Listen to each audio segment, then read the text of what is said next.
all of the guidelines available and rely on people to do what is right for themselves, their family, for nurses, doctors, first responders in our city. I have a question about the D.C. jail. Yes. The Public Defender's Office and the ACLU filed a lawsuit against the city yesterday over conditions in the jail. And having looked at it, I mean, a lot of it is about having cleaning materials. Are you satisfied with the current situation there? I haven't really had a chance to review the suit, but we will address the suit. And we have posted at all of our government buildings, and we'll make sure that that's happened at the jail too, all of the cleaning schedules. So anybody that has to go into those buildings understands the regular cleaning that's happening at those buildings. Well, I'm talking about the people that are incarcerated. According to the lawsuit, they're given a bar of soap when they get in there, and many times that's all they get, even when that's used up. As I said, I can't really comment on the lawsuit right now, Sam. We will review it and refer it to our legal teams. Yes? Mayor Bowser, in other states we're hearing about police officers pulling over people from out of state and asking them why they're there. Do you foresee that happening here in the city, where D.C. police officers will pull over people, say, from New York and ask them why they're in the city? We don't expect that to happen.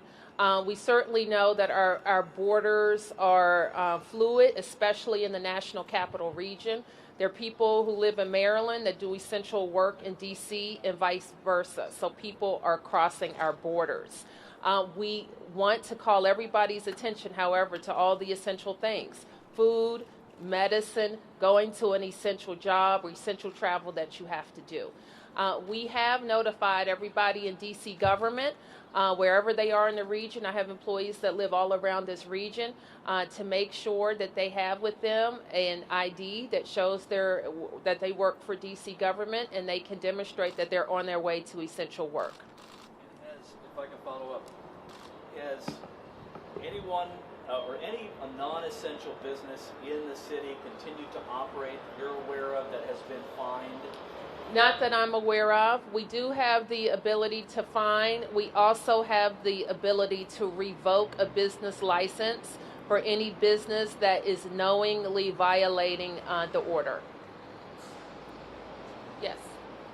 Mayor Bowser, you mentioned how you're not planning on just giving out fines willy-nilly to enforce the stay-at-home order, but is the city government doing anything different on going about enforcing it? Are police changing patrols, or other people in D.C. government hitting the streets to make sure people are staying at home or practicing social distancing? As you know, Finnet, we started that process last week. We started it longer than that to enforce social distancing around the tidal basin, where we're using the Metropolitan Police Department and the National Guard.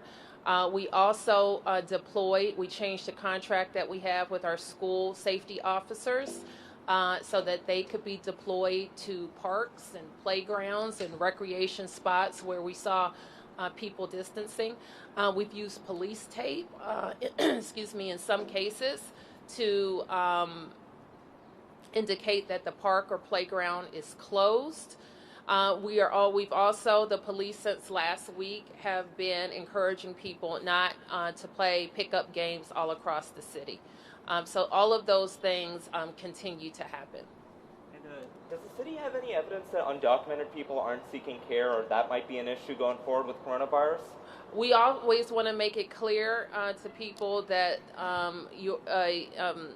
immigration status doesn't matter when calling on the government for resources, especially medical resources. But have you had any evidence that people aren't seeking that medical care? We don't want to have that evidence, Finnet. So that's the point. We yesterday gave part of our briefing yesterday was in Spanish to make clear to people to recognize what their symptoms are and call their medical providers. You also mentioned yesterday that you were expecting a peak. As of now, you're expecting a peak in medical surge in early May. Does that mean that residents should expect all these restrictions to continue into May? Actually, what I said is that we would be providing a briefing on our expected surge later in the week. All of my orders are in place through April the 24th. which coincides with the approved emergency that I'm operating under, it is likely that we'll seek an extension of the public health emergency in the coming weeks. Can we get racial data on the coronavirus cases? We're seeing other jurisdictions start to release or push for that. I told you what we are releasing: age groups, gender, and ward. Yes. And why not? Yes. The Public Defender Service has submitted a motion to release all sentenced misdemeanants in the DC jail. Do you think any or most or some misdemeanant serving sentences should be released? I'm really not sure about that, what they filed, and I would have to review it to make further comment. Just as a general policy, do you think misdemeanant serving sentences should be released from the jail? I can't say that categorically. No, I can't say that. Yes. Do you anticipate to include hospitalizations or in that data? We have. Can I confirm with you what we have with related to hospitalizations? Sure. And then for the number of people who have recovered, the 121, are those folks still being advised to self-quarantine? What is the protocol there? I'll have to have the Dr. Nesbitt confirm that with you as well. Yeah. Let me get to someone who has to ask the question. Yes. Mayor Bowser, you mentioned the high volume testing. When did that start? Was it really yesterday that it started properly? And are you expecting a surge in positive identifications given the increase in testing? I don't know. Yesterday was the first day we had it for our first responders at fire, at DOC, for DOC, and for MPD. So there were, I think, almost 80 people tested, and I think that we will have their test results today. Is that about the daily average of the high volume for the first responders, about 80 a day? I don't know, because I don't know how many will be referred. They're being referred by their providers. Yes. So Governor Hogan mentioned yesterday his stay-at-home order. I mean, he didn't issue any sort of travel ban, but he encouraged Marylanders not to leave the state. Also, if they're coming in from other states to self-quarantine. Is that the same in DC, or how about a DC resident who has to, like, for an emergency reason, go visit a parent across state line and they have to come back? Would they sort of self-quarantine? Should they? What's the guidance there? I think that anybody who is visiting a high incident area, which is a lot of areas in the United States right now, should follow that self-quarantining guidelines. Absolutely. Yes. Can you give us a view into your thinking about issuing the order? What was the tipping point? I'm sorry? What was the tipping point for issuing the order to stay home? Can you give us a view? As I mentioned, over several weeks, we've already closed down the city for many weeks, and we've always wanted to be in lockstep with the region. So the regional message is the same. Yes. Yes. In Maryland, Maryland National Capital Park and Planning has actually taken down basketball hoops to prevent games from going on. Has Parks and Recreation here done the same? I think we've had some instances of that, yes. Is it simply where they're gathering, or are you hearing from different places where they're gathering and then you're choosing places to take the hoops down?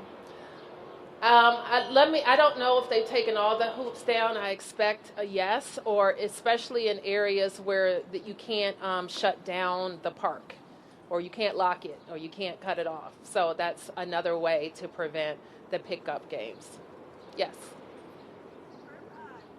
If there have been any positive cases in homeless shelters, I'm seeing a report out of Harriet Tubman. Yes. So is it just the one? I will let me have confirmation about the locations, but let me just say more generally, if we have a resident of a homeless shelter test positive, that resident is quarantined. Any close contacts follow the Department of Health guidelines. There's a cleaning protocol also put in place. Some of the supplies, does the district have, or are you getting the sterilization kits for the N95 masks? And then also, what about the expedited testing kits that show the result much faster? Do you have, or is the district getting those? I think we have one on order, and we'll catch up today on, I know the announcement about the sanitizing machine was made yesterday, and we'll follow up with our FEMA contacts today. Yes. Could be for you, could be for the deputy mayor. What was the script that you said that police officers are using in their loudspeakers, and is it going to be across the city for every officer, or is it just select places that they're doing this? I will be confirming that with the chief today, and my expectation is that there's a general script that's used. Let's see if I can play it, and they'll tweak it as well. Give me a minute.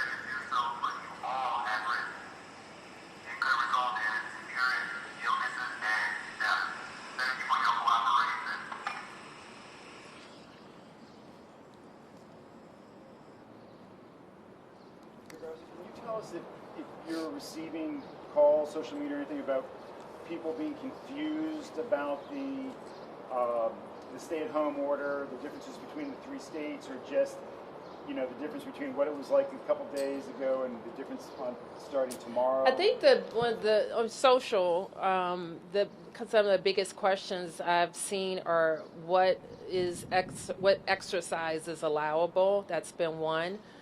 We've been pinged by some of our employees, like can they come to work? Can they travel? What does it mean for them, especially folks that don't live in D.C.? So that those are some of the ones that we've heard. And then I've gotten people say, why do you want to throw people in jail? What do you say to that? I answered Sam at length. Can I ask about the DYRS numbers? Is that Hope Village? No. DYRS is New Beginnings and YSC. And so you had been asked about Hope a few days ago and said you were going to send inspectors over there. We did. Yeah, can you tell us? Kevin. Thank you very much. Hope Village is a halfway house run as a contract overseen by the Federal Bureau of Prisons that houses about 200 adult individuals, DC residents, who are transitioning from incarceration back into the community. There were allegations made last week, notably about a lack of basic supplies around soap, sanitizer, and the condition of the facility. The city has an independent office called the Corrections Information Council, or called CIC, that has the jurisdiction and authority to do unprompted inspections of those facilities. They did that and found that there were adequate supplies, in some cases perhaps even more than adequate supplies, around toiletries, around cleaning supplies, and they were able to do that site inspection to have their inspectors view it, photograph it, and be able to report out on it as an independent assessment of conditions there. Okay, a few more. Yes, Martin. I know part of this involves Park Service because of the federal lands, but there's been calls from some people to close down more roads or kind of expand sidewalks into roadways to give people space to ride bikes and walk because it's a form of acceptable recreational activity. Any thought to that? Have you asked NPS to consider closing Beach Drive on a more permanent basis during the emergency? I have not. We will continue to. We have established a regular call with them, and we will continue to evaluate their properties. Yes. What's the latest at St. Elizabeth's? In terms of what? Do you know how many people have tested positive? If there's anyone under quarantine? Okay. Can I get back to you with those, with that number? Yes, sir. I've heard people who've applied for unemployment benefits try and adhere to the advice to answer honestly when asked about the searching for work requirement, but they also get told from claims approvers to say, yes, they're looking for work, and they get emails from the government saying the same thing, so there's like conflicting advice. I'm wondering if you could clarify what people are supposed to answer?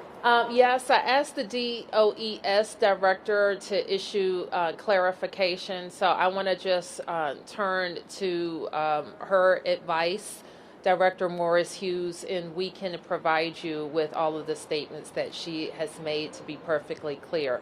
And let me say a little bit more about that, because I think that you recognize that we made some changes to actually help people get benefits sooner. But those changes required a change to how our system works. And the computer system, we've been working to get those changes made in the system. We're hopeful that that will happen sooner rather than later. We think maybe by the end of the week, but by the beginning of the week, to have those questions related to searching for work and wait period changed in the system. And we think that will prevent any confusing messages generated automatically by the system. Obviously, first responders and whatnot are the priority for this. But are you making any plans to try to find necessary supplies just for residents who are unable to find hand sanitizer or disinfectant or even toilet paper? We always are focused on the kind of supply of food and goods. You heard us talk at the beginning of our response about making sure that grocery stores were essential businesses. Those businesses providing essential household items are also essential businesses. And we're relying on that chain. And we're grateful for all of those workers who are showing up, who are loading trucks, stocking shelves, manning and womaning cash registers, who are showing up to work to make sure that that vital supply is available. What the district is doing is obviously procuring for our needs, for our medical needs, and for our first responders and frontline workers. We're also, as Jay mentioned, creating a stockpile that we can support our medical providers. And we're working and searching the entire globe to find those items. But we are asking our residents to use judiciously, not hoard, not go out every single day to take care of their household items at all the commercial markets and stores. Yes? What's the guidance on homemade masks? I know just civilians going around for essential business, and people want to be wearing masks, or they can't purchase it or they shouldn't be purchasing it. Right. So I wonder what the guidance is around. Let us check what the CDC is saying about homemade items, and we'll post it on our website. Yes. What's the situation with the SNAP program, food stamps?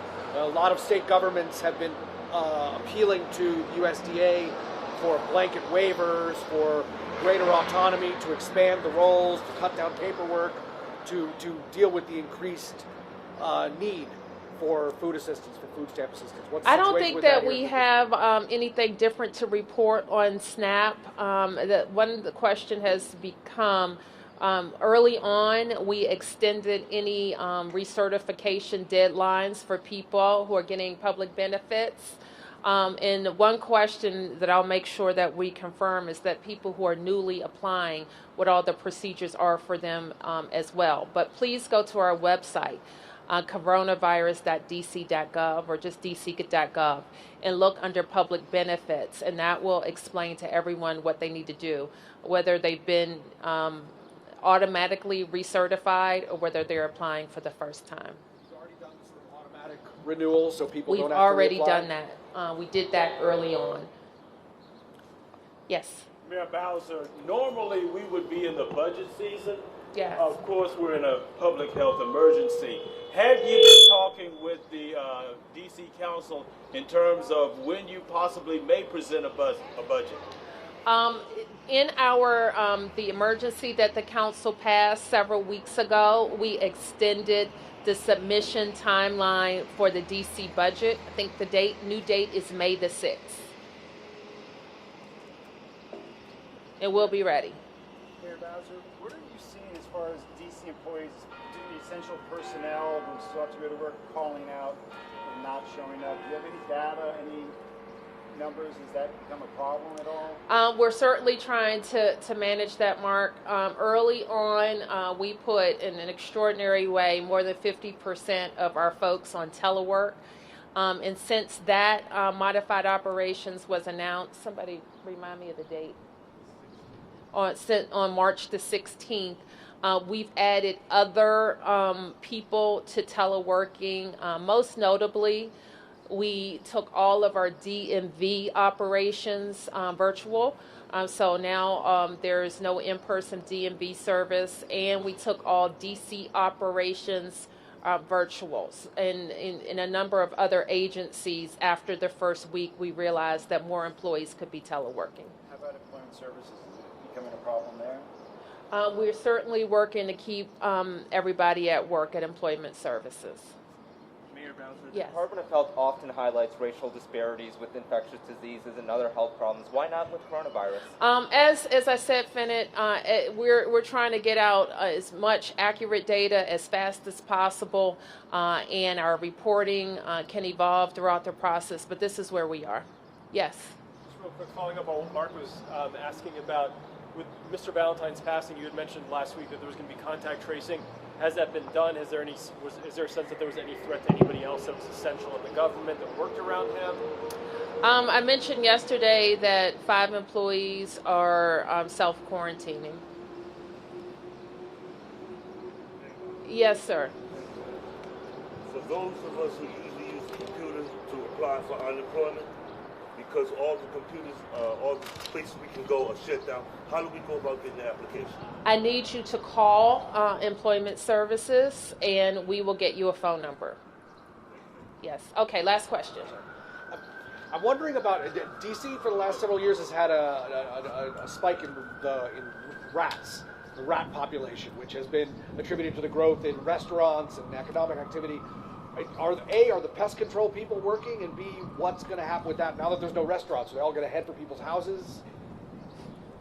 Well, I guess the question is, the pest control people working? The pest control people are essential.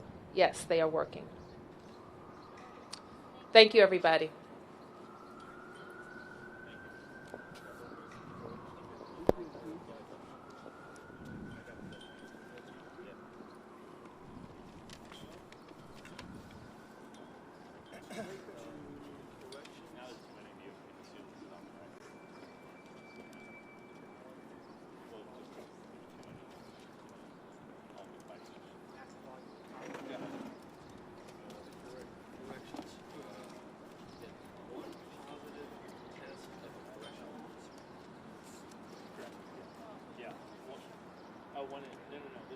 We have the total number of personnel out. This is as of working the 30th.